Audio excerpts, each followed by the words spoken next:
84-ാം സങ്കീർത്തനം അതിന്റെ 10-ാമത്തെ വാക്യം. നിന്റെ പ്രാകാരങ്ങൾ കഴിക്കുന്ന ഒരു ദിവസം വേറെ 1000 ദിവസത്തേക്കാൾ ഉത്തമമല്ലോ. ദുഷ്ടന്മാരുടെ കൂടാരങ്ങളിൽ പാർക്കുന്നതിനേക്കാൾ എന്റെ ദൈവത്തിന്റെ ആലയത്തിൽ വാതിൽ കാവൽക്കാരനായിരിക്കുന്ന എനിക്ക് ഏറെ ഇഷ്ടം. ആമേൻ. ഗോത്രന്മാര് പറയുന്ന ഒരു കാര്യമാണ്. നമ്മള് സങ്കീർത്തനം 84 വായിച്ച് ധ്യാനിച്ചുകൊണ്ടിരിക്കുക. അപ്പൊ 10-ാം വാക്യത്തിലേക്ക് കടന്നു. അവര് പറയുകയാണ്, നിന്റെ പ്രാകാരങ്ങളിൽ കഴിക്കുന്ന ഒരു ദിവസം വേറെ 1000 ദിവസത്തേക്കാൾ ഉത്തമമല്ലോ. സ്തോത്രം. അത് അവര് അനുഭവത്തിലൂടെ പറയുന്നല്ലേ. സ്തോത്രം. അവര് പറയാ 1-ാമത്തെ വാക്യം പറയുന്നത്, സൈന്യങ്ങളുടെ യഹോവേ തിന്നിവാസം എത്ര മനോഹരം, എന്റെ ഉള്ളം യഹോവയുടെ പ്രാകാരങ്ങളെ വാഞ്ചിച്ചു മോഹിച്ചു പോകുന്നു. കാരണം ആ പ്രാകാരത്തിൽ യാഗം നടക്കുന്നതിലൂടെ അവർക്ക് എന്ത് ലഭിച്ചു? പാപത്തിൽ നിന്ന് ഒരു മോചനം ലഭിച്ചു. അതുകൊണ്ട് പറയാണ്, നിന്റെ പ്രാകാരങ്ങളിൽ കഴിക്കുന്ന ഒരു ദിവസം വേറെ 1000 ദിവസത്തേക്കാൾ ഉത്തമമല്ലോ. ദുഷ്ടന്മാരുടെ കൂടാരങ്ങളിൽ പാർക്കുന്നതിനേക്കാൾ എന്റെ ദൈവത്തിന്റെ ആലയത്തിൽ വാതിൽ കാവൽക്കാരനായിരിക്കുന്നത് എനിക്ക് ഏറെ ഇഷ്ടം. സ്വന്തം ഇനി കേൾക്കുന്ന പ്രിയമുള്ള ഒരു ഭക്തൻ പറയുകയാണ്, യഹോവയുടെ പ്രാകാരങ്ങളിൽ ഹല്ലേലൂയ കഴിക്കുന്ന ഒരു ദിവസം വേറെ 1000 ദിവസത്തേക്ക് ഉത്തമമല്ലോ. നമുക്ക് അങ്ങനെ പറയാൻ പറ്റുമോ? കേൾക്കുന്ന പ്രിയമുള്ളവരെ, സ്തോത്രം. ദൈവത്തിന്റെ സന്നിധിയിൽ കടന്നു വരുമ്പോൾ നമുക്ക് സന്തോഷം അനുഭവിക്കാൻ കഴിയുന്നില്ലേ? ആനന്ദിക്കുവാൻ കഴിയുന്നില്ലേ? പല സ്ഥലങ്ങളിൽ പോകുമ്പോൾ ഈ ലോകത്ത് കാണുന്ന എന്തെല്ലാം കാര്യങ്ങളുണ്ട്. ആമേൻ. വിവാഹ പാർട്ടികൾ നടക്കുമ്പോൾ അവിടെ സന്തോഷമാണെന്ന് പറയുമ്പോൾ ആ സന്തോഷം കിട്ടുന്ന അനുഭവമാണോ ഇവിടെ കടന്നു വരുമ്പോൾ കിട്ടുന്നത്? നമ്മുടെ ഉള്ളിലെ മനുഷ്യനെ ബലപ്പെടുത്തുകയല്ലേ. കല്യാണം കഴിഞ്ഞ് ചെല്ലുമ്പോൾ നമുക്ക് കിട്ടുന്ന സന്തോഷം എന്താ? ചെല്ലുമ്പോൾ തന്നെ പല നിറത്തിലുള്ള പാനീയങ്ങൾ ഇരിക്കുന്നു, അത് കുടിക്കുമ്പോൾ നമ്മുടെ ശരീരത്തിൽ ഒരു സുഖം കിട്ടുന്നു. കുറച്ചേരം കഴിയുമ്പോൾ ഏമ്പക്കം വന്നു തുടങ്ങുന്നു. അത് നമുക്ക് പിന്നെ പ്രശ്നമാകുകയാണ്. പിന്നെ കഴിക്കുന്ന ഭക്ഷണങ്ങൾ ചിലത് പിടിക്കാതെ വരുന്നു. അപ്പോൾ നമ്മൾ എന്ത് ചെയ്യും? അടുത്ത ഭക്ഷണം ഇങ്ങനെ മാറി മാറി അത് നമ്മളെന്നെ അന്വേഷിച്ച് നടക്കുക, സന്തോഷം അന്വേഷിച്ച് നടക്കുക. പക്ഷേ ദൈവസന്നിധിയിൽ കടന്നു വരുമ്പോഴോ, ദൈവസന്നിധിയിൽ കടന്നു വരുമ്പോൾ നമുക്ക് ലഭിക്കുന്ന സന്തോഷം നമ്മുടെ ഉള്ളിലെ മനുഷ്യൻ ശക്തിപ്പെടുകയാണ്. അത് വേറൊരു സ്ഥലത്ത് പോയാൽ കിട്ടില്ല. പഴയ നിമിഷന്മാരെ വെച്ച് നോക്കുമ്പോൾ അവരുടെ ഉള്ളിലെ മനുഷ്യൻ ബലപ്പെട്ടത് എങ്ങനെയാ? പാപത്തിൽ നിന്ന് അവർക്കൊരു മോചനം ലഭിച്ചു. എന്റെ ഉള്ളം യഹോവയുടെ പ്രാകാരങ്ങളെ വാഞ്ചിച്ചു മോഹിച്ചു പോകുന്നു. ആ പ്രാകാരത്തിൽ കടന്നു വന്ന് ഒരു യാഗവസ്തുവിനെ യാഗമർപ്പിച്ചോടുകൂടെ അവർക്ക് പാപത്തിൽ നിന്ന് ഒരു മോചനം ലഭിച്ചപ്പോൾ വാഞ്ചിച്ചു മോഹിച്ചു പോകുക. ആ പ്രാകാരത്തിൽ യഹോവയുടെ പ്രാകാരങ്ങളിൽ കടന്നു വരിക. എന്റെ 10-ാം വാക്യത്തിലേക്ക് കടന്നു വരുമ്പോൾ പറയണേ, യഹോവയുടെ നിന്റെ പ്രാകാരങ്ങളിൽ കഴിക്കുന്ന ഒരു ദിവസം വേറെ 1000 ദിവസത്തേക്കാൾ, എത്രയോ ദിവസങ്ങളെക്കാൾ ഉത്തമമാണ് ഒരു ദിവസം എന്ന് പറയുന്നത്. എന്നെ കേൾക്കുന്ന പ്രിയമുള്ള, രക്ഷിക്കപ്പെട്ട് സ്നാനപ്പെട്ട് ദൈവത്തെ ആരാധന ദൈവമക്കൾ നമ്മളൊന്ന് മനസ്സിലാക്കി നമ്മുടെ വീട്ടിൽ നിന്ന് ഇവിടെ കടന്നു വന്ന് ഈ പ്രാർത്ഥന ഉള്ളിൽ കടന്നു വരുമ്പോൾ നമ്മുടെ ഉള്ളിൽ എന്ത് പറയും? നമ്മളിതിനകത്ത് കടന്നു വരുമ്പോൾ നമുക്കൂടെ ആത്മീയത ഫീൽ ചെയ്യുന്നില്ലേ? മനസ്സിനൊരു സന്തോഷം കടന്നു വരുന്നില്ലേ? നമ്മെ ഭാരപ്പെടുത്തുന്ന വിഷയങ്ങൾക്ക് ഒരു ശാന്തത വരുന്നില്ലേ?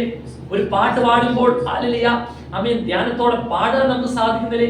നമ്മുടെ ഉള്ളങ്ങളെ, നമ്മുടെ ഹൃദയങ്ങളെ ദൈവം സ്പർശിക്കുന്നില്ലേ? അതിന്റെ കാരണം എന്താ?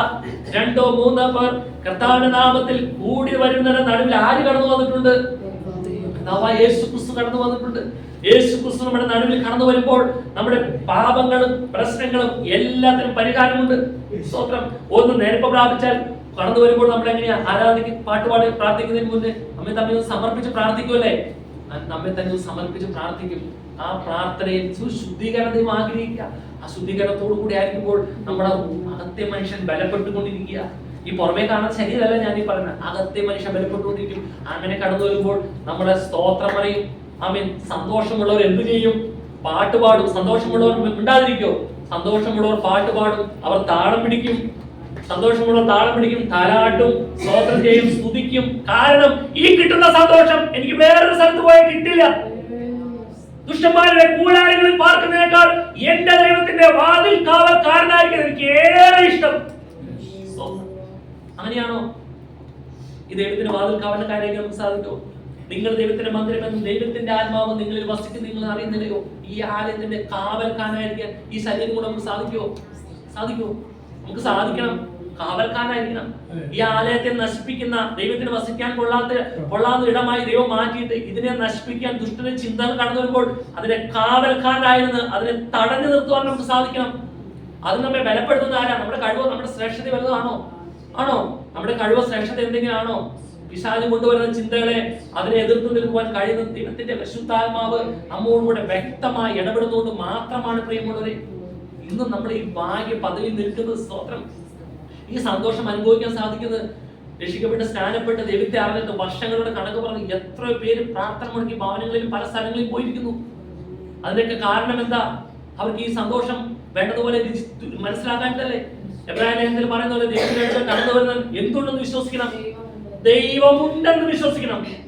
അത് തിരിച്ചറിയാൻ പോലും കഴിയാതെ ഇരുട്ടിലേക്ക് തിരികെ പോയ എത്രയോ ആളുകൾ, പ്രാർത്ഥനയ്ക്ക് പ്രാധാന്യം കൊടുക്കാതെ, ദൈവത്തെ സ്തുതിക്കാൻ ദൈവത്തെ മഹത്വപ്പെടുത്തുകയും ചെയ്യുന്നതിന് പ്രാധാന്യം കൊടുക്കാതെ ലോകത്തിന്റെ ഇഷ്ടങ്ങൾക്ക് ഒത്തവണ്ണം ജീവിക്കുന്ന എത്രയോ ആളുകൾ, അവർക്ക് എന്ത് സന്തോഷമാണ് ലഭിക്കുന്നത്, എന്ത് ശ്രേഷ്ഠതയാണ് അവർക്ക് ലഭിക്കുന്നത്. ആ ദുഷ്ടന്റെ കൂടാരത്തിൽ പാർക്കുന്നതിനേക്കാൾ എന്റെ ദൈവത്തിന്റെ ആലയത്തിൽ വാതിൽ കാവൽക്കാരനായിരിക്കാൻ നമുക്ക് സാധിക്കുമോ? ഒരു വാതിൽ കാവൽക്കാരനായിരിക്കാൻ എനിക്കും നിങ്ങൾക്കും സാധിച്ചാൽ, എന്നെ കേൾക്കുന്ന പ്രിയമുള്ളവരെ, നാം ഓരോരുത്തരും ഭാഗ്യം നിറഞ്ഞവരാണ്. കർത്താവ് യേശു ക്രിസ്തുവിന്റെ പാദവഴി കടന്നു വന്നിട്ട് നമുക്ക് വേണ്ടതുപോലെ കർത്താവിനെ സ്തുതിക്കാൻ കഴിയാതെ വന്നാൽ നമ്മൾ ചിന്തിച്ചു നോക്കിയേ, നമ്മൾ ആരിലാണ് കൂടുതൽ ആശ്രയം വെച്ചിരിക്കുന്നത്? ആമേൻ. ഇന്ന് ലോകത്തേക്ക് നോക്കിയാൽ കാണാൻ സാധിക്കുന്നത് പേരുകൊണ്ട് ക്രിസ്ത്യാനിയാ. നേരിലോ? നേരിലെന്താ? നേരിൽ പേരുകൊണ്ട് ക്രിസ്ത്യാനിയാ, പെന്തക്കോസ്തുകാരനാ, രക്ഷിക്കപ്പെട്ടവനാ, സ്നാനപ്പെട്ടവനാ. നേരിലോ? നേരിൽ തോന്നിവാസിയായി ജീവിക്കുന്ന ഒരു കാലഘട്ടമാണിത്. പക്ഷെ അതിന്റെ നടുവിൽ ചുരുക്കം ചില ആളുകൾ എന്ത് പ്രാപിച്ചിരിക്കുക? അകത്തി മനുഷ്യൻ ബലപ്പെടുത്തിക്കൊണ്ടിരിക്കുക. പ്രാകാരങ്ങളിൽ കടന്നു വരുമ്പോൾ സന്തോഷം അനുഭവിച്ചുകൊണ്ടിരിക്കുക. ഈ ദൈവത്തിന്റെ പാതവഴി ആയിരിക്കുമ്പോൾ ലോകത്ത് കിട്ടുന്ന ഏറ്റവും വലിയ ശ്രേഷ്ഠതയായി ഇതിനെ കാണുക. അതുകൊണ്ടാണ് ഇത്രയും പേര് കൂടി വന്നിരിക്കുന്നത്. നമ്മൾ നോക്കിയേ, ഈ സത്യവേദപുസ്തകം എടുക്കുന്ന ഒത്തിരി ആളുകൾ സത്യദൈവത്തെ അറിയാതെ പുണ്യാളന്മാരോട് പ്രാർത്ഥിച്ച് യാഗവും നടത്തി പെരുന്നാൾ നടത്തി. അവരുടെ കയ്യിൽ ഇതേ ബൈബിൾ തന്നെയല്ലേ ഇരിക്കുന്നത്, ഒരു മാറ്റമില്ല ബൈബിളിന്. ഒരിക്കലും വെളിച്ചം കാണാതെ ഈ ഭൂമിയിൽ നിന്ന് മാറ്റപ്പെട്ടു പോകും.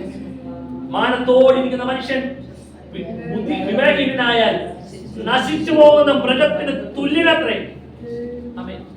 നശിച്ചു പോകുന്ന മൃഗത്തിന് തുല്യനത്രേ. നമ്മുടെ പ്രത്യേകത എന്താ? നമുക്കറിയാം, ഈ പാതവരെ ഇവിടെ ആര് കടന്നു വന്നിട്ടുണ്ട്? സർവശക്തനായ കർത്താവ് യേശു ക്രിസ്തു കടന്നു വന്നിട്ടുണ്ട്. യേശു വാഗ്ദത്തം നമുക്ക് തന്നതാ. ഒരു പുതിയ നിയമ വിശ്വാസിയെ സംബന്ധിച്ചിടത്തോളം 3 നിലകളാണ് ദൈവസാന്നിധ്യം അനുഭവിക്കുന്നത്. ഒന്നെന്താ? 2 3 പേർ കർത്താവിന്റെ നാമത്തിൽ എവിടെ കൂടി വരുന്നു അവരുടെ നടുവിൽ ആര് വന്നിട്ടുണ്ട്? കർത്താവ് യേശു ക്രിസ്തു കടന്നു വന്നിട്ടുണ്ട്. ഇനി യേശു ക്രിസ്തുവിനെ രക്ഷകനും നാഥനുമായി സ്വീകരിച്ച ദൈവമക്കളുടെ പ്രത്യേകത എന്താ? ദൈവത്തിന് കൊള്ളാവുന്ന ഒരു മന്ദിരമായി നാം മാറ്റപ്പെടുക. നിങ്ങൾ ദൈവത്തിന്റെ മന്ദിരമെന്നും ദൈവത്തിന്റെ ആത്മാവ് നിങ്ങളിൽ വസിക്കുന്നുവെന്നും നിങ്ങൾ അറിയുന്നില്ലയോ? അപ്പോ ഇത് എന്ത് ചെയ്തിരിക്കുക? നമ്മുടെ ശരീരം ഇത് ദൈവത്തിന് വസിക്കാൻ കൊള്ളാവുന്ന ഒരു മന്ദിരമായി മാറിയിരിക്കുക. മൂന്നാമത്തെ സ്റ്റെപ്പ് എന്താ? മൂന്നാമത്തെ കാര്യം, നിങ്ങൾ പോകുന്നതൊക്കെയും ഞാൻ നിങ്ങളോട് കൂടെയുണ്ട്. 3 നിലകളിൽ ഒരു പുതിയ വിശ്വാസിക്ക് ദൈവിക സാന്നിധ്യം അനുഭവിക്കാൻ കഴിയുമ്പോൾ, എന്നെ കേൾക്കുന്ന പ്രിയമുള്ളവരെ, നമ്മള് പഴയ വിശുദ്ധന്മാരെക്കാളും എത്രയോ ശ്രേഷ്ഠരാണ്. പഴയ വിശുദ്ധന്മാർക്ക് ദൈവിക സാന്നിധ്യം അനുഭവിക്കണമെന്നുണ്ടെങ്കിൽ അവരെവിടെ ചെല്ലണം? വിശുദ്ധ മന്ദിരത്തിൽ പ്രവേശിക്കും. അവിടെ കടന്നു തരണം. അവിടെ കടന്നു തരുമ്പോഴാണ് ഈ സാന്നിധ്യം അനുഭവിക്കാൻ സാധിക്കുള്ളൂ. എന്നാൽ ഒരു പുതിയ വിശ്വാസത്തെ സംബന്ധിച്ചിടത്തോളം നാം ദൈവത്തിന് വസിക്കാൻ കൊള്ളാവുന്ന ഒരു മന്ദിരമായി തീർന്നിരിക്കുക. അതുകൊണ്ട് ഇവിടെ എന്ത് പാടില്ല? അശുദ്ധി പാടില്ല, വെറുപ്പ് പാടില്ല, വിദ്വേഷം പാടില്ല, ഞാനെന്ന ഭാവം പാടില്ല. അങ്ങനെയുള്ള കുറെ കാര്യങ്ങളെല്ലാം മാറി ഇത് ദൈവത്തിന് കൊള്ളാവുന്ന ഒരു ഇടമായി തീരണം. എങ്കിൽ മാത്രമേ ഇവിടെ ദൈവം വസിക്കുകയുള്ളൂ. അപ്രകാരം ദൈവം വസിക്കുമ്പോൾ നാം എന്തായിട്ടിരിക്കുകയാണ്? എന്റെ ദൈവത്തിന്റെ ആലയത്തിന്റെ വാതിൽ കാവൽക്കാരനായിരിക്കുക. ഈ ശരീരം വാതിൽ കാവൽക്കാരനായിരിക്കുക. ആമേൻ. വാതിൽ തുറന്നു കൊടുത്താലല്ലേ ആവശ്യമില്ലാത്ത ചിന്തകൾ കയറാൻ സാധിക്കുള്ളൂ. തുറന്നു കൊടുക്കാതെ സൂക്ഷിക്കാൻ പരിശുദ്ധാത്മാവ് നമ്മോട് കൂടിയിരിക്കുക. എന്നിട്ട് എന്ത് ചെയ്തുകൊണ്ടിരിക്കുക? ഇതിനെല്ലാം കടന്നു വരുമ്പോൾ ഈ മന്ദിരത്തിന് കോട്ടം തട്ടരുത്. എന്റെ ദൈവം വസിക്കുന്ന ഇടത്തിന് കോട്ടം തട്ടരുത്. ദുഷ്ടചിന്തകൾക്ക് എന്ത് ചെയ്യാൻ പാടില്ല? ഇടവില്ല. ഇവിടെ ആത്മീയമായ ചിന്തകൾ മാത്രം, സന്തോഷം മാത്രം, സമാധാനം മാത്രം, ദീർഘക്ഷമ മാത്രം, ദയ, പരോപകാരം, വിശ്വസ്ത, സൗമ്യത, ഈ ഫലങ്ങൾ നിറഞ്ഞു നിൽക്കുന്ന ഒരു മനുഷ്യനാണ് ഞാൻ. ഇവിടെ ദൈവം വസിക്കുക. എല്ലാത്തിനും സൃഷ്ടിച്ച ദൈവം ഇവിടെ വസിക്കുന്നുണ്ടെങ്കിൽ ഞാൻ എത്രയേറെ ഭാഗ്യം നിറഞ്ഞ അനുഭവത്തിലേക്ക്. എന്റെ നാവുകൊണ്ട് ഉച്ചരിക്കുന്ന വാക്കുകൾ, ഞാൻ സംസാരിക്കുന്ന വാക്കുകൾ, ഞാൻ ചിന്തിക്കുന്ന ചിന്തകൾ, ഇതെല്ലാം ദൈവം അറിഞ്ഞുകൊണ്ടിരിക്കുക. നമ്മുടെ നിരൂപണങ്ങളെ പോലും തിരിച്ചറിയുന്ന ഒരു വലിയനായ ദൈവം. ആമേൻ. ഇനി ഒരു പുതിയ വിശ്വാസി ഉറപ്പോടെ പറയാൻ സാധിക്കൂ, ആമേൻ, എന്റെ ദൈവത്തിന്റെ